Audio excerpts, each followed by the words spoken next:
সব অপরাধ পুরুষের, নারীদের কোনো দোষ নেই।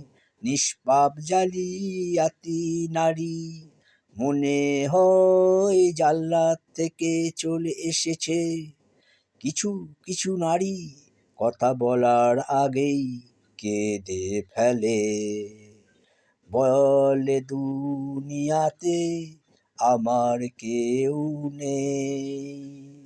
কেউ নেই তো বেঁচে আছো কি শখে? যে নারী কথায় কথায় কাঁদবে, বুঝবেন ওই নারীর ভিতর ভেজাল আছে। ওই নারীর কাছ থেকে পুরুষেরা সবাই সাবধান, নইলে আপনাকে সবসময় বিপদে ফেলে দিতে পারে।